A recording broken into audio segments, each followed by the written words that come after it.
அனைவருக்கும் வணக்கம். இன்னைக்கு வீடியோவில் என்ன பார்க்க போகிறோம் அப்படின்னா, தீபம் ஏற்றி வழிபாடு செய்வது நம்ம எல்லார் வீட்லேயுமே செய்வோம்.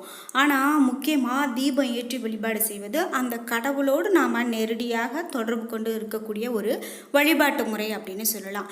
என்னதான் கோவிலுக்கு போனாலும் நம்ம வீட்டில் இருந்து நாம் ஒரு ஒற்றை தீபமாவது ஏற்றி வைத்து வழிபடுவது மிகுந்த நல்ல பலன் அப்படின்னு சொல்லுவாங்க. அந்த வகையில் குலதெய்வம் தெரியாதவங்க கூட காமாட்சி தேவியை மனதார நினைத்து காமாட்சி அம்மன் விளக்கு ஏற்றி வைத்து வழிபட்டாங்க அப்படின்னா அது மிக பெரும் புண்ணியம் அப்படின்னு சொல்லுவாங்க. அந்த வகையில் காமாட்சி விளக்கு பற்றி நிறைய தகவல்களை நாம் இந்த வீடியோவில் பார்க்க போகிறோம்.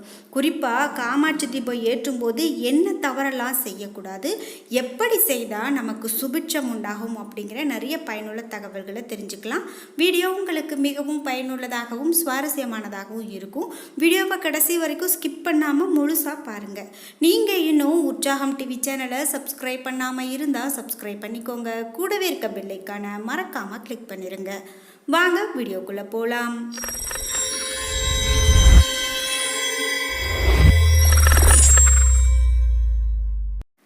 பிரபல ஜோதிடர்கிட்ட ஆன்லைனில் ஜோதிடம் பார்க்கணும் அப்படின்னு நினைக்கிறீங்களா? குறைந்த விலையில் முன்பதிவு செய்து வீட்டில் இருந்தே தொலைபேசியில் ஜோதிடம் கேட்டுக்க முடியும்.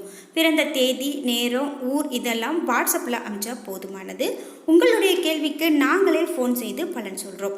500 ரூபாய் மட்டும்தான். 9344065789 இந்த வாட்ஸ்அப் நம்பருக்கு தொடர்பு கொள்ளுங்கள். குறிப்பிட்டு காமாட்சி அம்மன் விளக்கை ஏற்றணும் அப்படின்னா குலதெய்வ வழிபாடு செய்வதற்கு சமமாக சொல்லுவாங்க. விளக்கு ஏற்றும் போது குலம் காக்க வேண்டி அப்படின்னு சொல்லியே நம்ம வேண்டிக்கிட்டு ஏற்றணும்.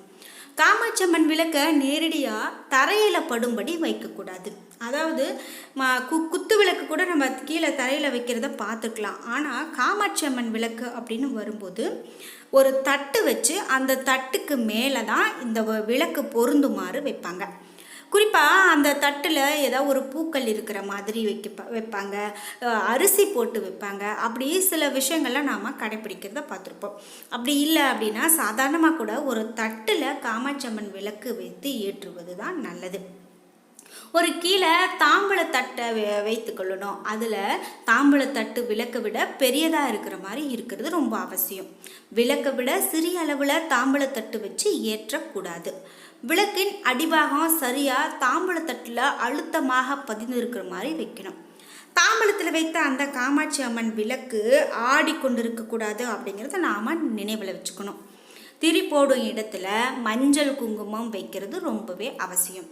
பொதுவாகவே விளக்கு நம்ம வாங்கிட்டோம், தேய்ச்சி கழுவிட்டோம், ஆனால் அதை விளக்கு வைக்கலாம் அப்படிங்கிறது நிறைய பேர் செய்வாங்க. ஆனால் மங்களகரமாக அந்த விளக்குக்கு மஞ்சளிட்டு பொட்டிட்டு அதன் பிறகு தான் அந்த விளக்கு வைக்கணும். மஞ்சள் குங்குமம் கருகி போகிற மாதிரி விளக்கு ஏற்றக்கூடாது. இதுவும் நம்ம கவனத்தில் வச்சுக்கணும்.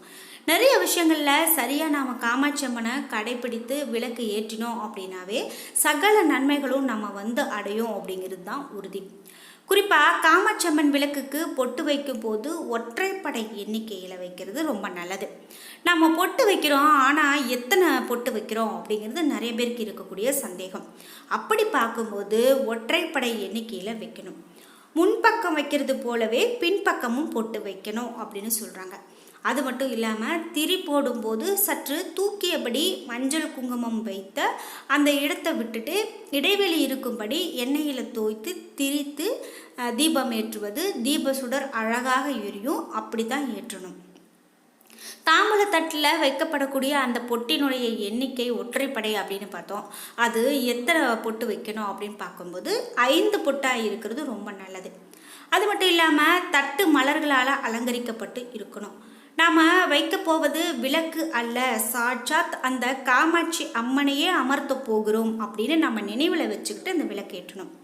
அதற்கு ஏற்றாற் போல அலங்கரிப்பது சகல சௌபாகியங்களையும் நமக்கு அள்ளி கொடுக்கும் அப்படின்னு சொல்லுவாங்க.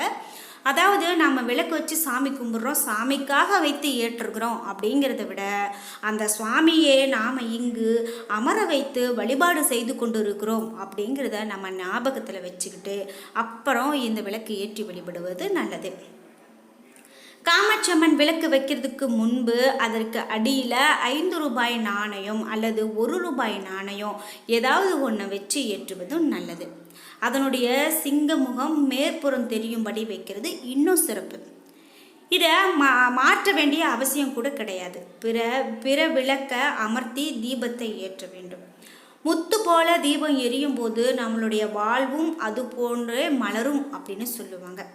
எனவே தீப சுடர பந்தம் போல எரிய விடக்கூடாது. அதை நம்ம பார்த்துக்கணும். அப்படி பந்தம் போல அதாவது நம்ம வெளியில் எங்கேயாவது போயிட்டோம், நம்ம பார்க்கல, பந்தம் போல எரியுது அப்படின்னா அது தவறு. அதனால் நம்ம என்ன செய்யணும் அப்படின்னா அந்த தீபத்தை குளிர வைத்து விட்டு தான் நம்ம செல்லணும்.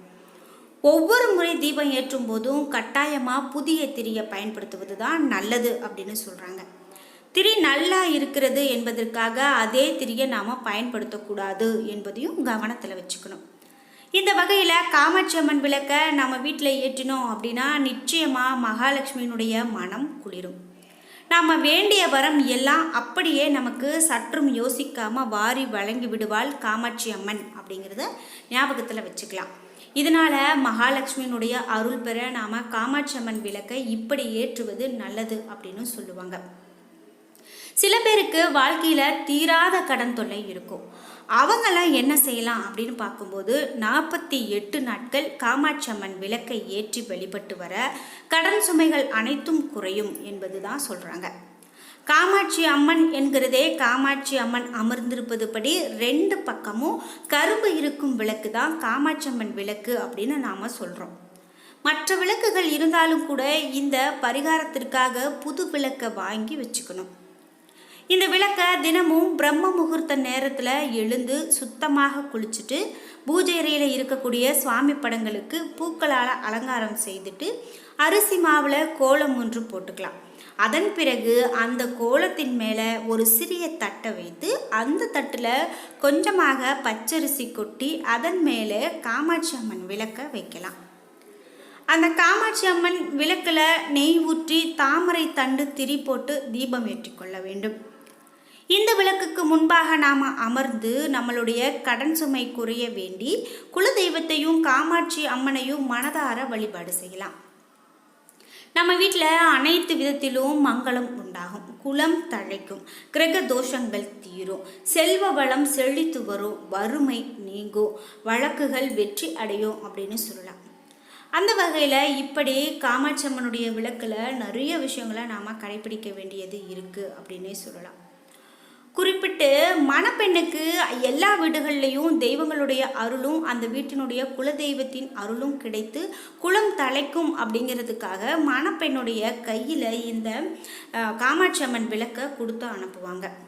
அப்படி நாம் செய்யும்போது அந்த வீட்டில் இருக்கக்கூடிய வழக்குகள் வெற்றியடையும், வறுமை நீங்கும், கிரக தோஷங்கள் எல்லாம் நீங்கும், குலம் தலைக்கும் அப்படின்னெல்லாம் சில விஷயங்கள் கடைபிடிக்கிறோம்.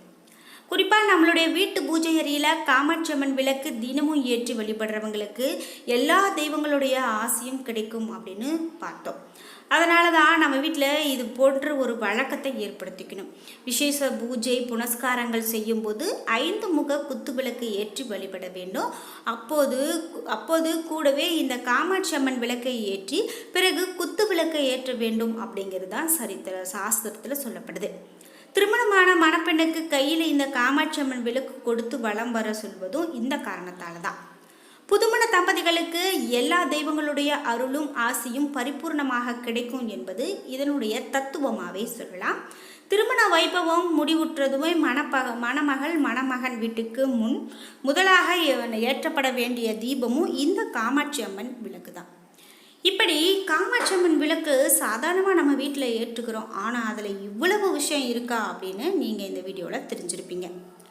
என்ன நண்பர்களே, காமாட்சி அம்மன் விளக்கு பற்றி நிறைய விஷயங்கள் தெரிஞ்சுக்கிட்டோம். முக்கியமாக என்ன தவறு செய்யக்கூடாது அப்படின்னு தெரிஞ்சுக்கிட்டோம். இந்த வீடியோ உங்களுக்கு மிகவும் பயனுள்ளதாகவும் பிடித்ததாகவும் இருந்திருக்கும். வீடியோ உங்களுக்கு பிடிச்சிருந்தா லைக் பண்ணுங்கள், ஷேர் பண்ணுங்கள், கமெண்ட் பண்ணுங்கள். நீங்கள் இன்னும் உற்சாகம் டிவி சேனலை சப்ஸ்கிரைப் பண்ணாமல் இருந்தால் சப்ஸ்கிரைப் பண்ணிக்கோங்க. கூடவே இருக்க பெல் ஐக்கானை மறக்காமல் கிளிக் பண்ணிடுங்க. நன்றி வியூவர்ஸ். நீங்கள் உங்கள் வீடுகளில் எது போன்ற தீபங்களை ஏற்றுவீங்க அப்படிங்கிற உங்களுடைய கருத்துக்களை மறக்காமல் கமெண்ட் பாக்ஸில் சொல்லுங்கள். பொதுவாகவே நம்ம முன்னோர்கள் பின்பற்றி வந்த எல்லா விஷயமுமே நாம் இன்னைக்கு பின்பற்றி வந்தோம் அப்படின்னா அது மிக பெரும் அறிவியலாக பார்க்கப்படுகிறது அப்படின்னு சொல்லலாம். அந்த வகையில் நம்ம வீடுகளில் இது போன்ற தகவல்கள் சேகரித்து நாம் இப்படி செய்கிறது ரொம்ப ரொம்ப சிறப்பாக நல்ல பலன்களை கொடுக்கும் அப்படின்னு சொல்லலாம். அதனால் நீங்களும் இது போல் கடவுளுடைய தொடர்பு கொண்டு வழிபாடுகளை மேற்கொள்ளுங்கள். கண்டிப்பாக நன்மையே நடக்கும்.